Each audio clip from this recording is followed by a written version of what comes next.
Hello, everyone, and welcome to the Tesla Show number 183. Here we are. What is it? January the 6th, 2021. Into the new year. First show of 2021. We made it into the new year. Welcome to the show. Thanks for joining us. As always, we have Mr. Casey Green joining us from the DC area. How are you today, sir? Glad I'm indoors. Yeah. There is, for those watching, obviously there's something going on at the Capitol tonight.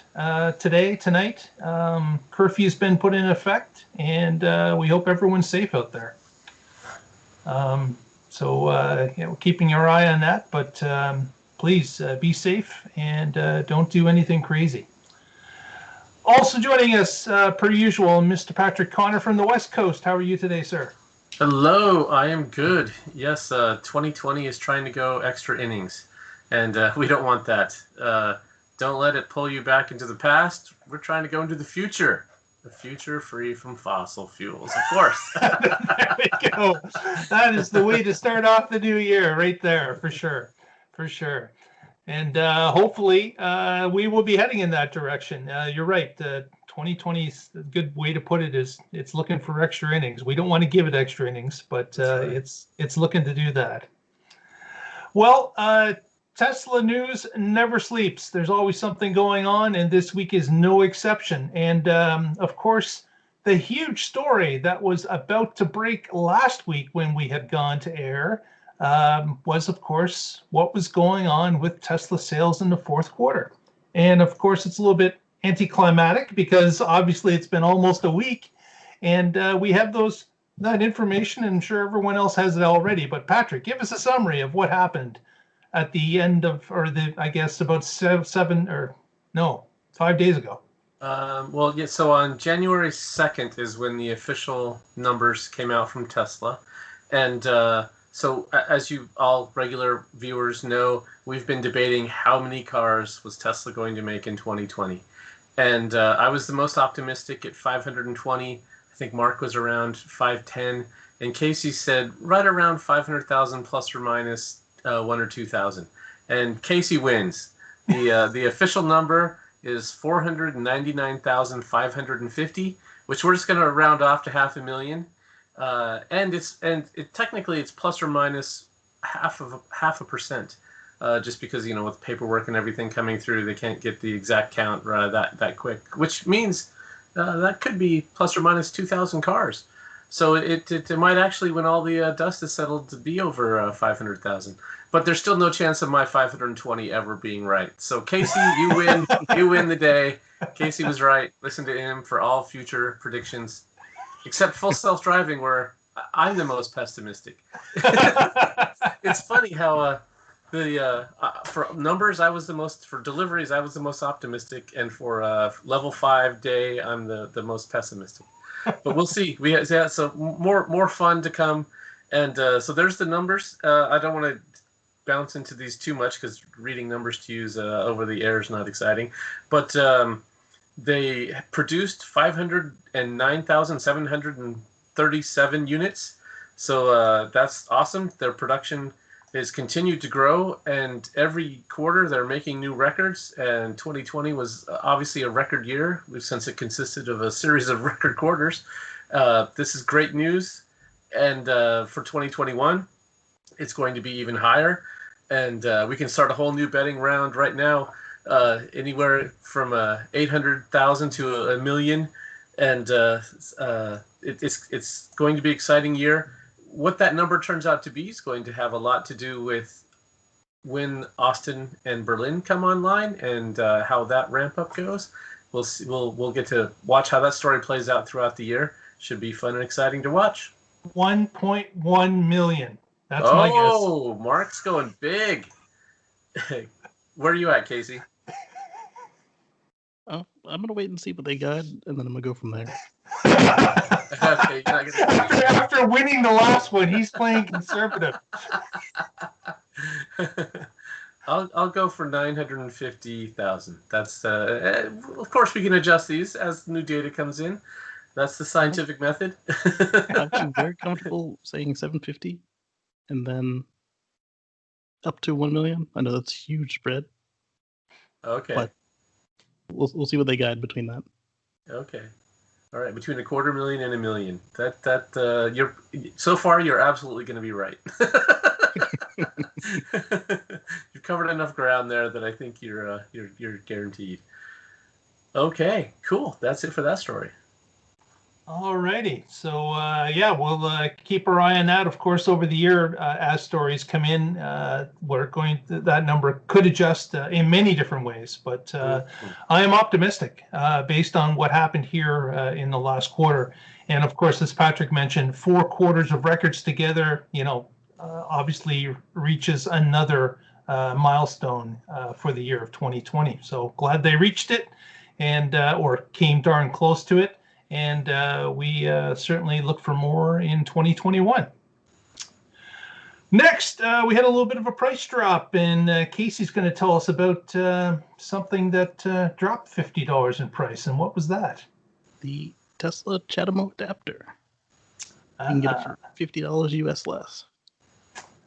Yeah, so we're down to $400 $400 now, right? Yeah, it was initially $500 when I bought it, and they dropped it $50 when it went on the dip sale, and then it came back up and went back down again forever. Oh. So a question for you, Patrick, out of curiosity. Do you still have the adapter? I do. I still have it. And other than when I got it, I took it to a Chademo station and tested it to make sure it works. And then there was a firmware update, so I took it to service and had a firmware update done on it. Those are the only 2 times it's ever been out of my frunk. So are you going to hang on to it, or are you going to see if you can offload that? Oh, no, I'll keep it. We have a lot of Chademo stations around here because of the West Coast Electric Highway. Okay. And when I was driving back from Banks, I decided to skip the Seaside Supercharger because I said that wrong. When I was driving back from Astoria, I decided to skip the Seaside Supercharger because I knew that there were Chademos along the way, and that if I needed to, I could stop there. And and one that's on the way is in Banks, if I said that out of order earlier. Anyway, but I didn't need it. I got home with 7% to spare. But it was nice to know that I had that adapter, and that if I needed to, I could stop and just get a few extra kilowatts so that I could get home with a margin of safety. And that was kind of nice to know that there's a network there and that you've got the adapters that you need. I've already paid for it, so I'm just going to keep it. Just going to keep it. Okay. The peace of mind is nice, even if I don't use it. Just having and Tesla's network is so incredible, especially up and down the West Coast. It's awesome. So yeah. I don't really need it going that way. But if I had, there's a couple like Boardman is a place that Tesla had planned on putting a supercharger, and now they just took it off the map. And that's a long stretch through there, going along the Columbia, and so just having adapters and it's a nice peace of mind. And Casey, did you ever pick one of these up? I sure did. I got mine for $450, and I used it frequently in Charleston because up until this year, past at the end of last year, they got a supercharger. Up until you moved out, there was no supercharger in Charleston. That's right. Now that he's not here to hog it, we'll build one. Pretty much. So Casey can help out your community. He can come there, live there for a little while, and then leave, and a supercharger will show up the next day. Right up. Guaranteed. I bet you Mr. Evan Fusco would love to have you come to his community because he's been dying for a supercharger somewhere outside of where he is. Yes, guaranteed. Well, with that, next story is a couple about the Made in China Model Y. We know that Giga Shanghai has been gearing up and getting ready for the Model Y production. We've seen a number of vehicles covered outside in our parking lot. Maybe some test runs were happening. But just over this past week, Tesla changed the website, the Chinese website, and unveiled that the Model Y deliveries would be starting soon. And on top of that, they dropped a number of things, including the price of the vehicle dropped. It dropped down actually to a rate that's slightly less than the US equivalent amount. And another thing that was dropped on the crowd was that it was going to include a HEPA biofilter, and it was going to include a heated steering wheel. And that started to drive people to the website for purchase. And there was a huge run even at stores. There's pictures of a number of stores with lineups out the door.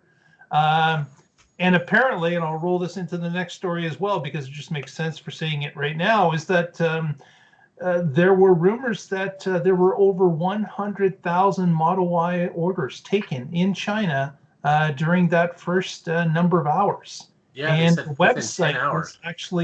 The website was actually overwhelmed, and a number of people couldn't get into it any longer because it had too many people on it activating it, and they had to revert some resources to get it operating again properly. So yeah, that sounds like, pent up demand, like on a scale we don't know of. That sounds like a ton of Chinese were waiting for the Y because it was something they wanted and knew they wanted. And with those number of orders, if that is correct, 100,000 orders in just an hour or so, that's staggering demand.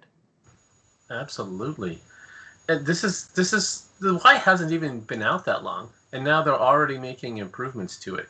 New center console, bioweapon defense mode, heated steering wheel. That's just incredible.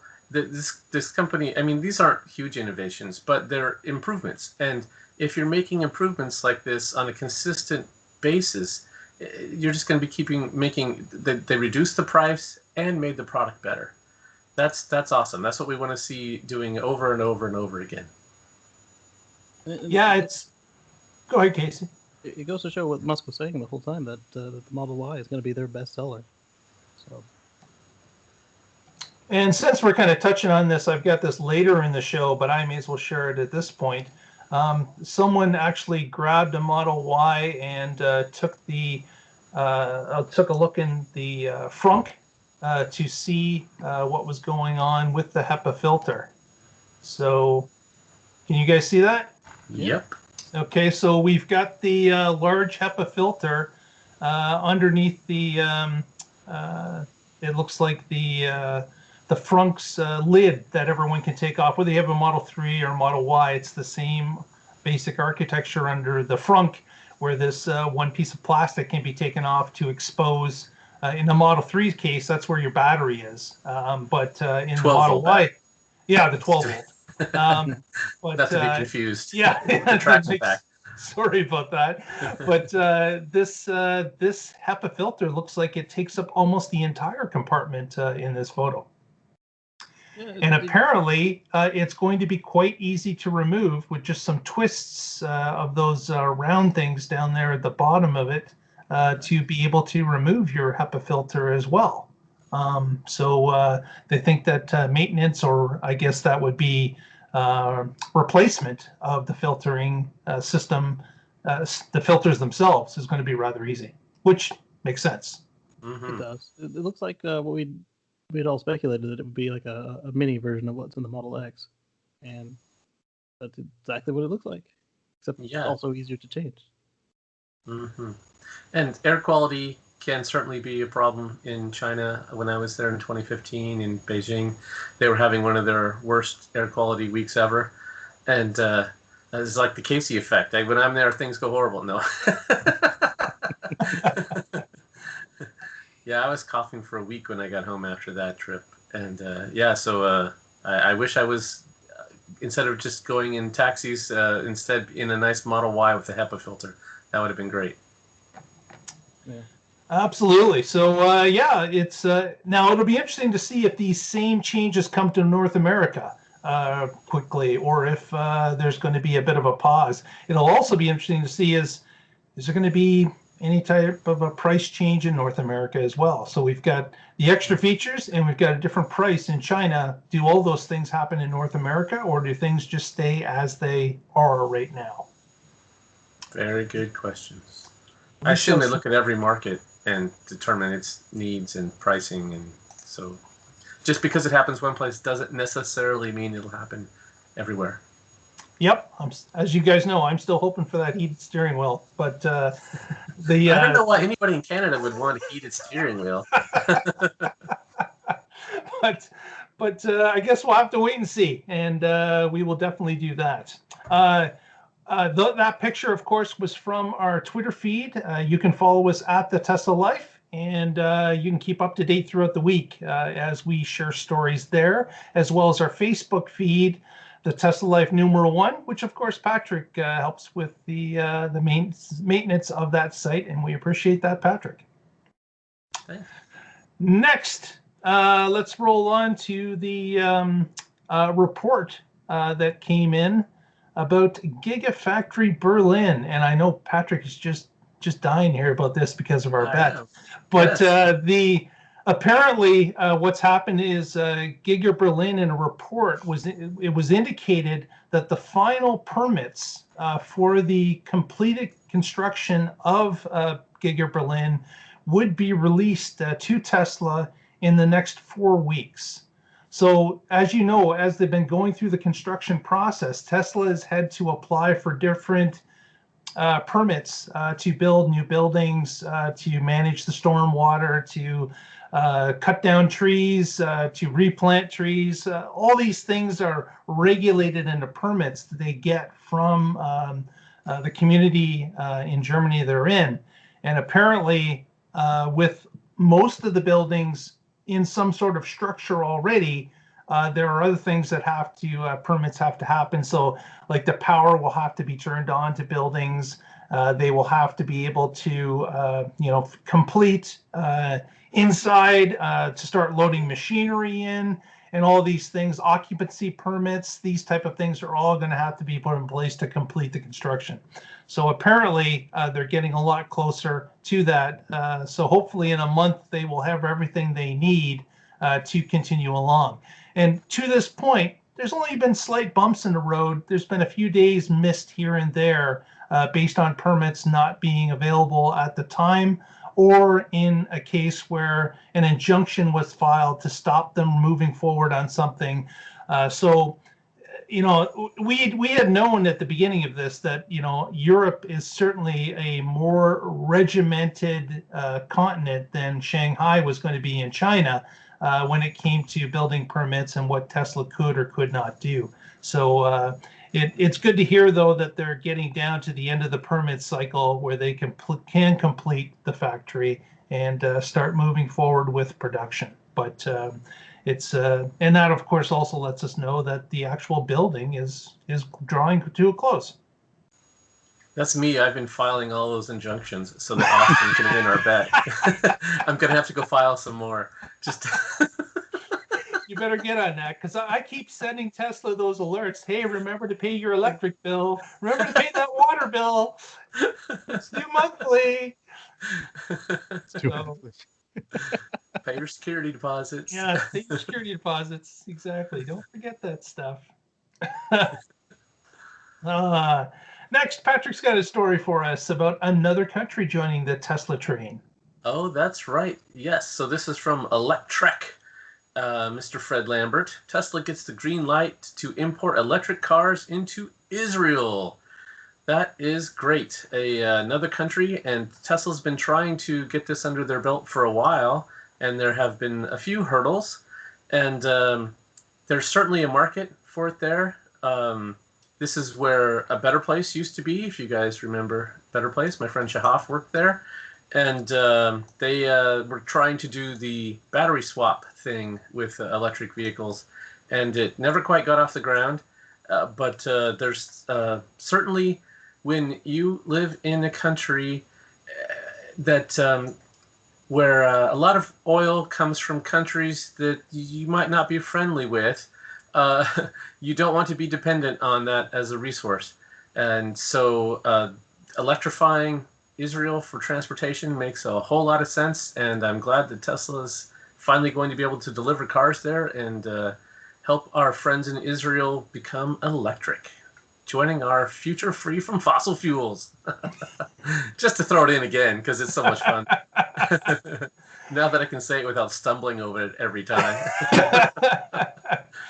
Well, I wonder what type of market awaits Tesla in Israel. Obviously, in any market, there's people that are going to buy this car. But Israel being such a small and somewhat European type when it comes to roads and size of roads, I wonder if that'll hamper things, or if there's going to be pent up demand there as well.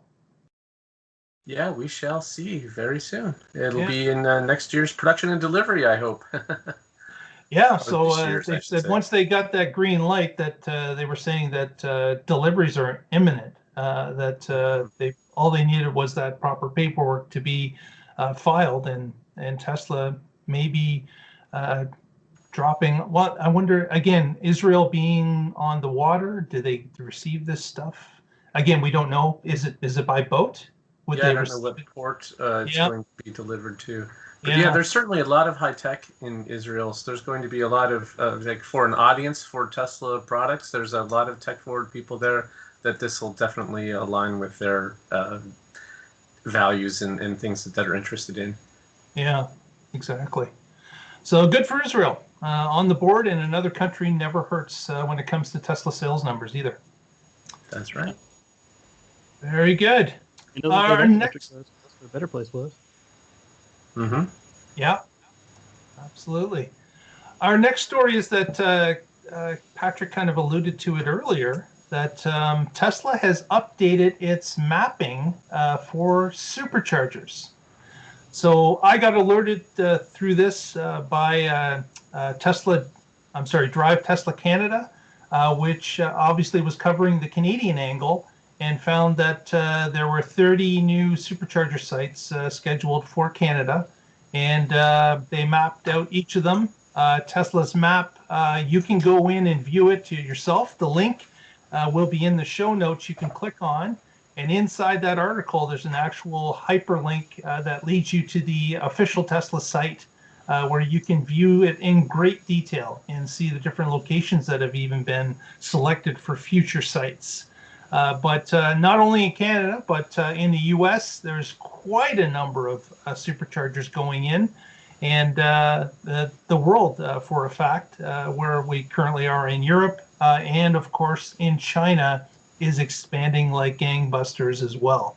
So it doesn't look like Tesla is going to slow down at all when it comes to supercharger sites. And that is music to many people's ears, as the more the merrier when it comes to superchargers. Road trips and such, it's great to have them all around you and different choices to do so. Yeah, it looks like it'll be easier if I want to go to Whistler and ski some Blackcomb there, or Longhorn. It should be fun.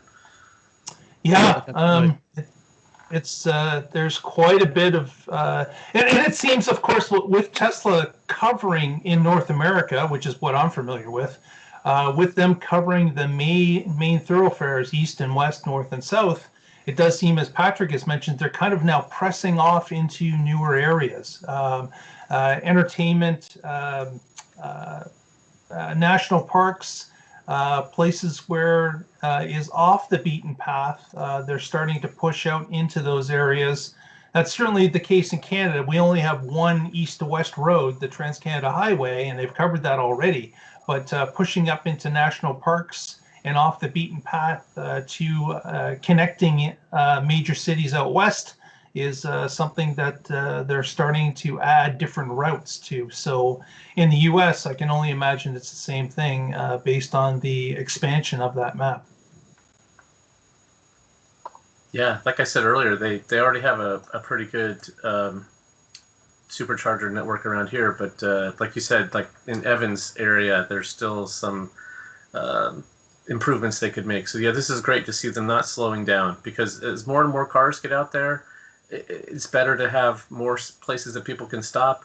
And this is what's going to, we hear this all the time. The biggest objections to electric vehicles are recharging time and infrastructure. And so these are DC fast chargers, and they're all over the place. So objection noted and dismissed. Yeah, and as Casey has done with some of his videos, and of course his life is he's moving around a trailer, and as Casey has shown us in his videos that that trailer sops up maybe 50% of your battery. So getting those superchargers closer together and more along a route is going to be key when the Cybertruck starts to be released, and more people are hauling loads and trailers outside of what people regularly do today with these cars. So it is about 50%. You were noticing, right, Casey?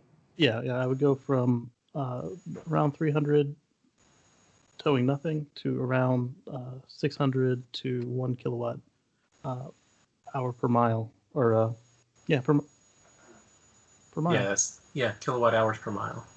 Yeah, it was And substantial. So I learned how it back big down how big below and 60. weighty was that trailer that U-Haul that you were using? 5,000 pounds. 5,000 pounds, and that's at the max for the Model X, right? Yes. Yeah. The Model X will take a trailer brake controller, so if you go heavier than that and you have some onboard brakes, you can control them. Recommended. The pushing it at the max, it doesn't stop quickly. No. I mean, it's quickly for what it is, but it's not what you're used to. Yeah, you definitely would like the assist if you're getting up beyond that for sure. Yeah. Mm-hmm. Very good. Well, some numbers out of the UK. The United Kingdom had a bit of a surprise. In the month of December, the Model 3 was the #1 selling car across the board in December. You mean the best-selling EV? No, I mean the #1 best-selling car, period. Nice. Awesome. So again, more demand, more pent up. Why December and not November? I'm not sure, but that may have something to do with the delivery schedule, of course, as well. When they get delivered in Europe, it's even with the Shanghai helping out some European countries, that the delivery schedule is not as, I guess, plentiful as it is here in North America. We seem to get more opportunity to receive cars quicker, probably because of the distance. But in Europe, especially the UK, a lot of this stuff just has to be shipped, and they only have X amount of ships that go per season or per quarter, and that's all there is to it. So that certainly will change as new factories come online in Berlin. And of course, Shanghai is starting to contribute to Europe as well. And we've seen some ships leave Shanghai as well as Fremont going to Europe. So fantastic. Yeah, it's really too bad they don't have a Gigafactory in Europe, and they never will. Oh, wow, you're expanding that then, huh? he is doubling and tripling down on his bet. Yes, indeed. Typically, all the Teslas are delivered at the end of the quarter worldwide. They manage their logistics that well. But then you've also got the once Berlin is open, and now that China's cleared for export, they can do the same thing they do in the U.S. and just fly some trucks down, cannonball style. Exactly. Yeah, so fantastic. Looks like the UK is waiting for more of them, and congratulations on the record in December. We'll see what happens as the new year starts to roll out and the first quarter hits, if that trend will continue in Britain. So yeah, it was nice to see that the Model 3 is not the only EV in this list of the best sellers. The ID3 is on there as well, so and that's #4. So they're two of the top 5 are EVs. That's incredible. And I saw the Volkswagen Golf on there, and first I thought it was e-Golf, and then I realized, no, it's not e-Golf. Plain old Golf. That's too bad. Just the Golf. That's Yeah. right. That's right. Well, our next story, Casey's going to touch on a little bit about the Boring Company and what's been happening. They are almost done there in Las Vegas. The records for Station Site 3 is complete, and Station Site 1, their solar panels are completed. Or sorry, they still need to be installed, sorry. And the ramp walls also need to be painted. Station 2, the work on the canopy is almost done, and the escalator and elevator also need to be installed. So more paint on Station 3 and bollards, and I think they'll be able to make it for the end of the month if it's just paint, bollards, and solar panels. And when you say escalator and elevator, that's for humans, not for cars, right? Yes. Because Tesla has had the car elevator in some of their boring Hyperloop stuff. So it's just for people. There's ramps for the cars, and actually the cars should be staying in the tunnels and not even coming up or down. Well, they'll actually be coming up and down, but it'll just be by the ramps on both ends, right? Okay, so they're going to be surface loading, or yep, it's like there's going to be right. There's going to be one underground station in the middle, and then 2 surface loading stations on either end. So 3 stations total. 1 that's completely underground. The other 2 are surface loading on both ends. For now. Yes. Right. Until they add more. Yes. But I'll just share this picture here of the convention center. I don't know if you guys can see that. Yep. Okay. I'd love to see those solar panels. Yeah, exactly. They're going to generate a whole lot of power. Yeah, there they are for sure. In fact, it's no fun walking on blacktop while you're in Vegas. If you're walking across the parking lot, you're basically you're on a hot pan the entire way across. But depending on what season you're there.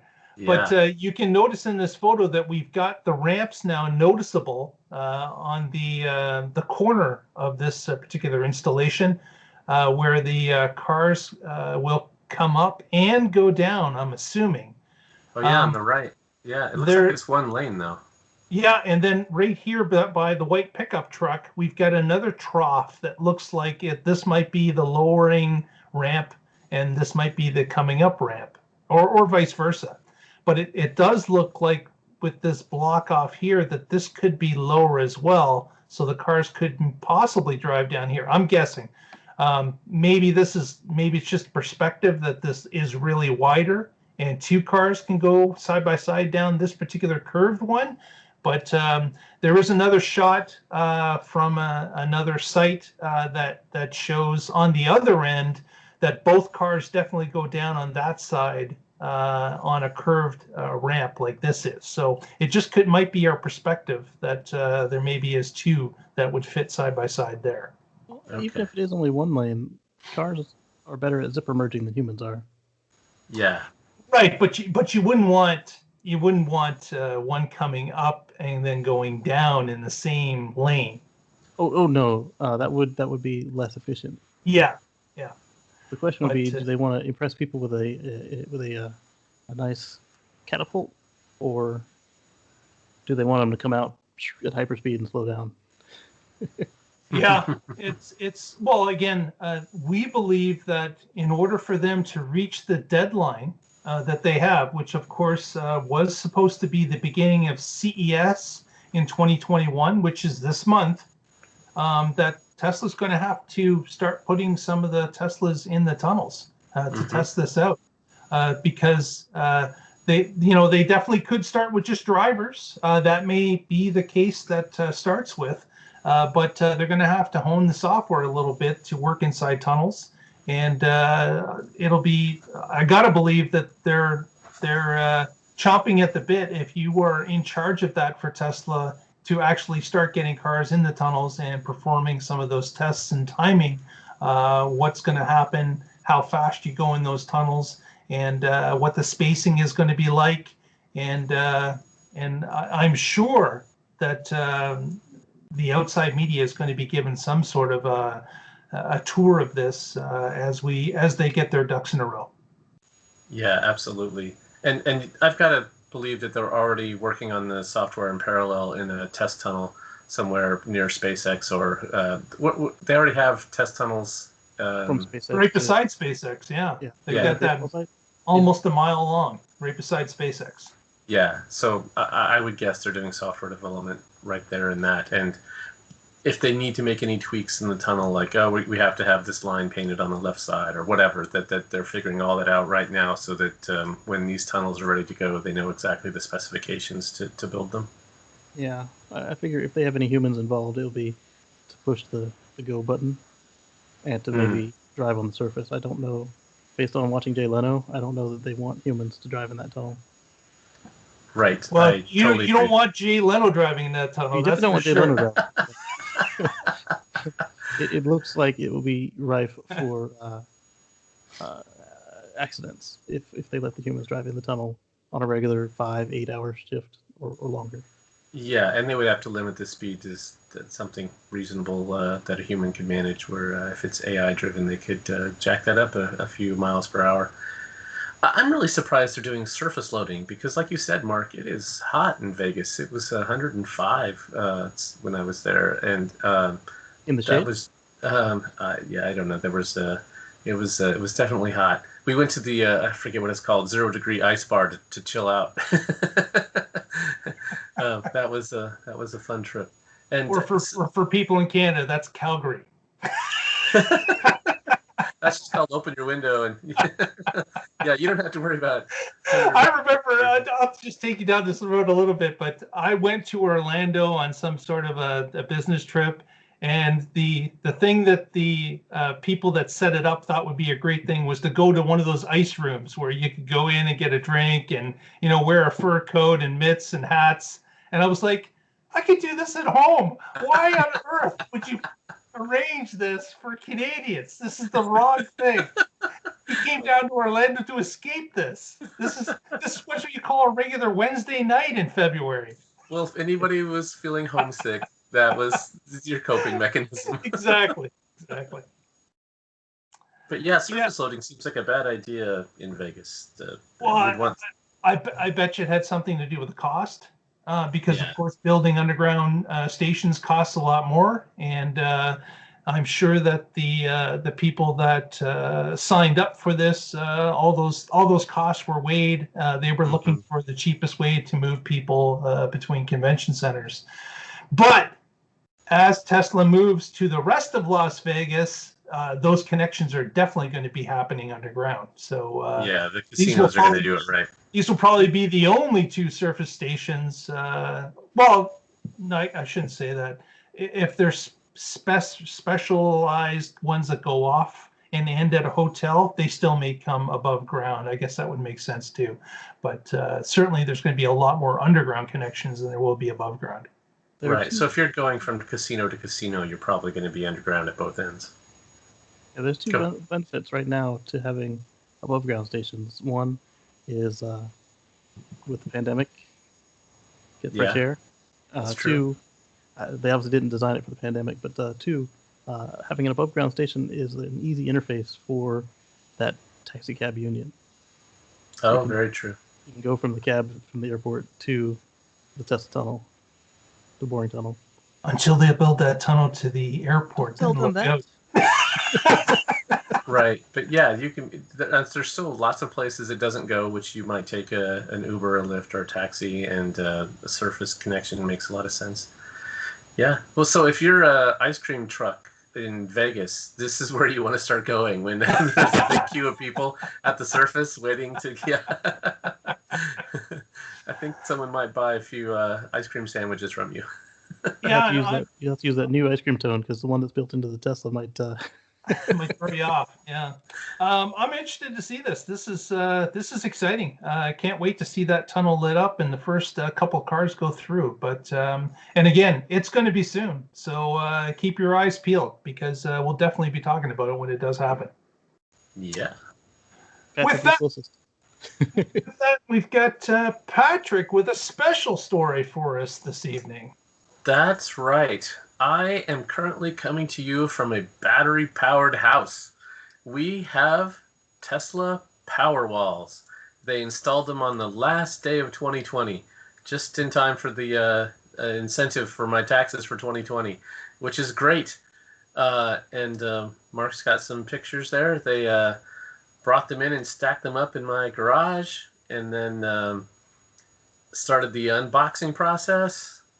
tore into the drywall to get all the electrical connections. You can see around the outside of the house, I have 2 different solar systems on my roof. We had one installed in 2007 and another installed in, when was it, 2015. So a couple of different, and they were able to wire all of those in no problem.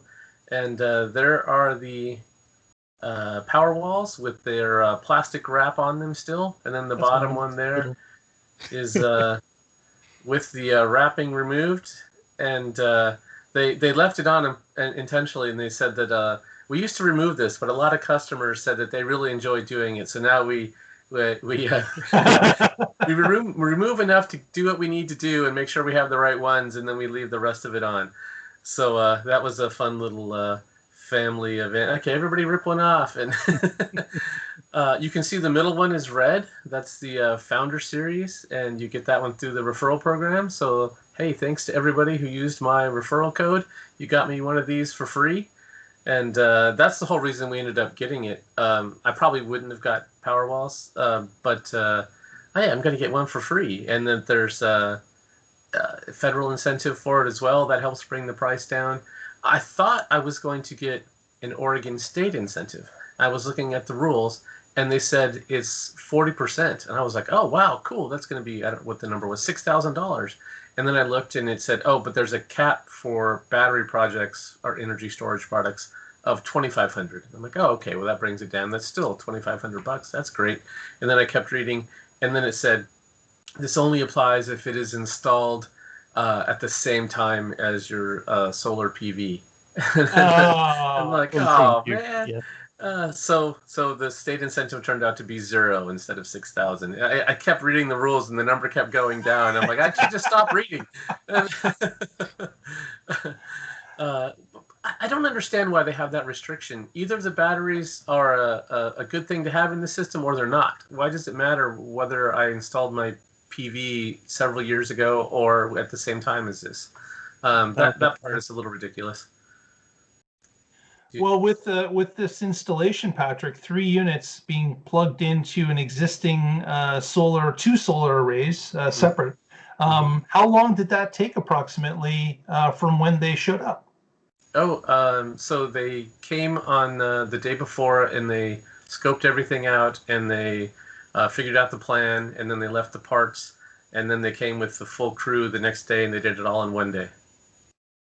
Okay, so in 8 hours or less, the actual installation was done?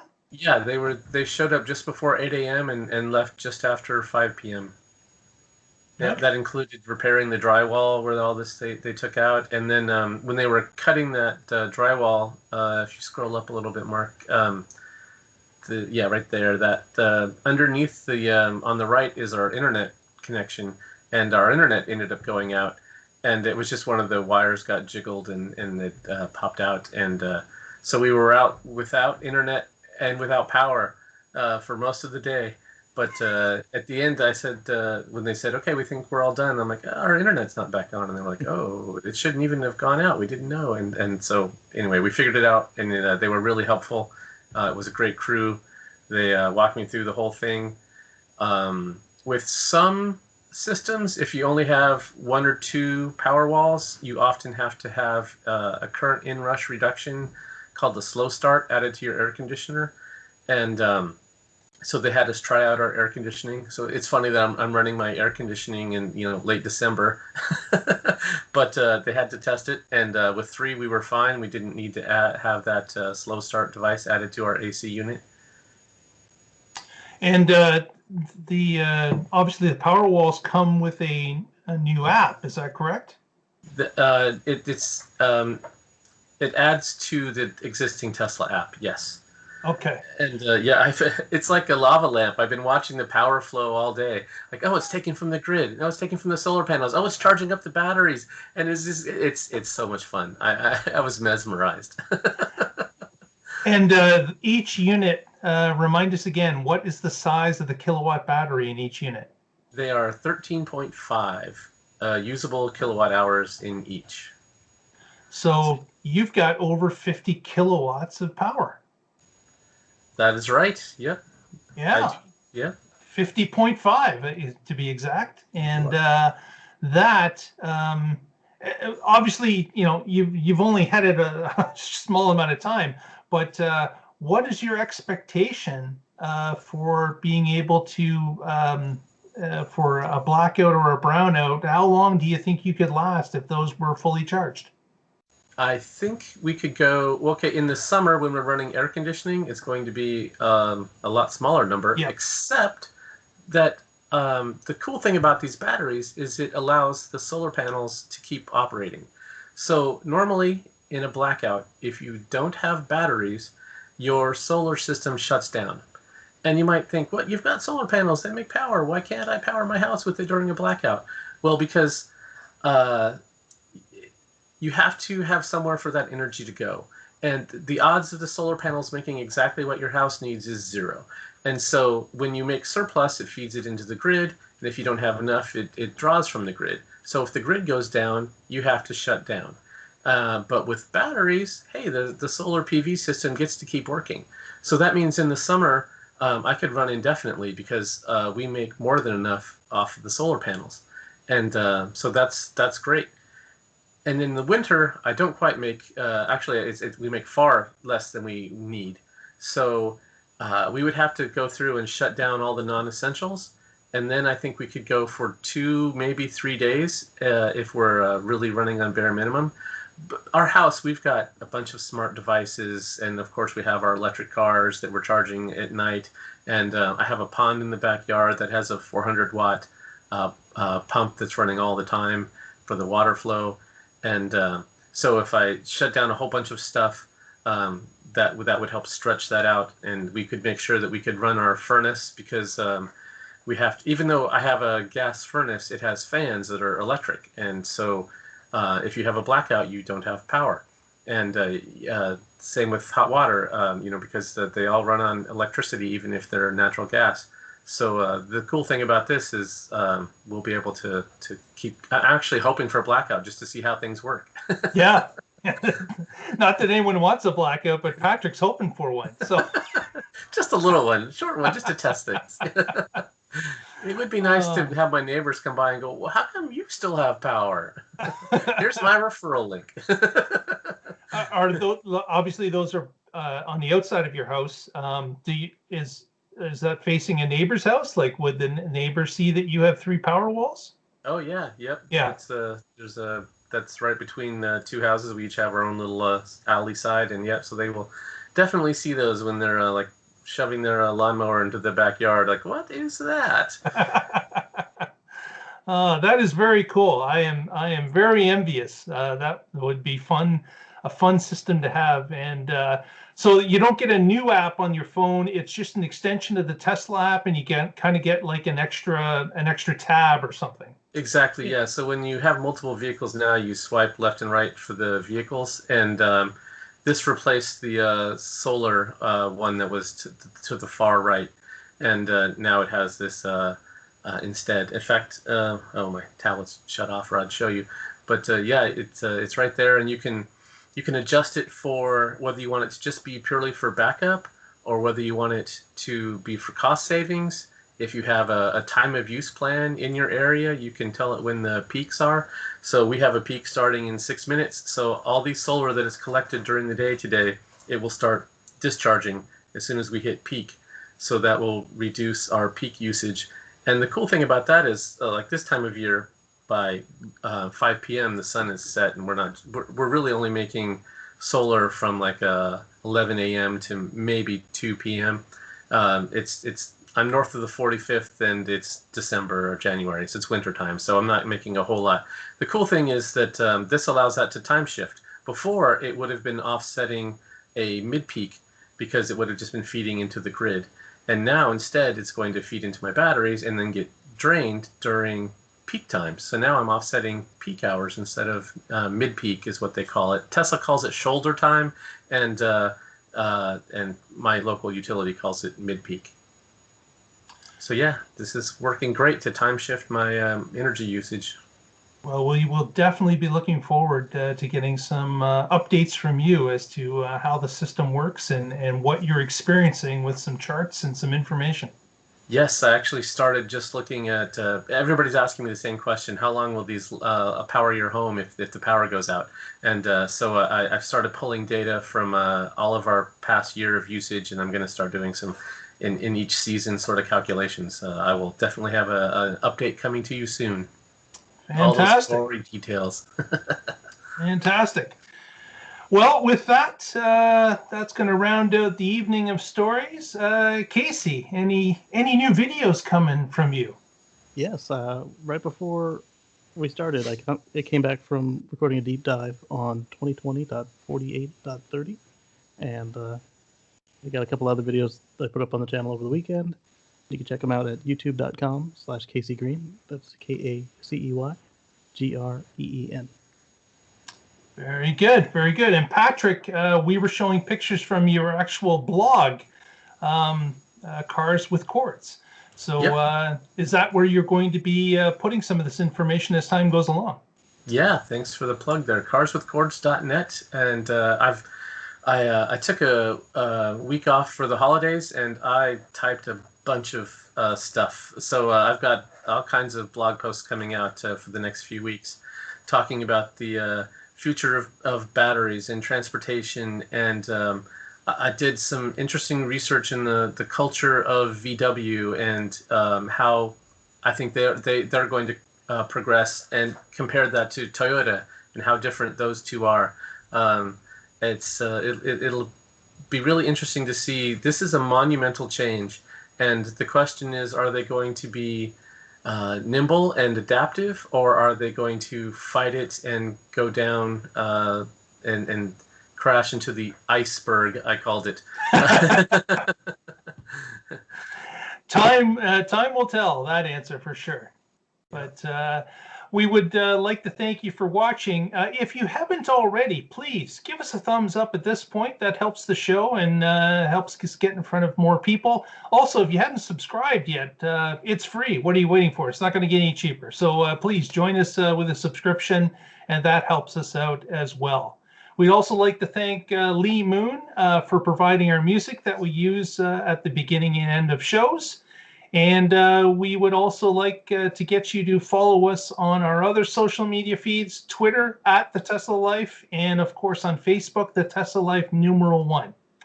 With that, Casey's going to roll our Lee Moon music, and we will see you next week and find out what's going to happen in the Tesla life.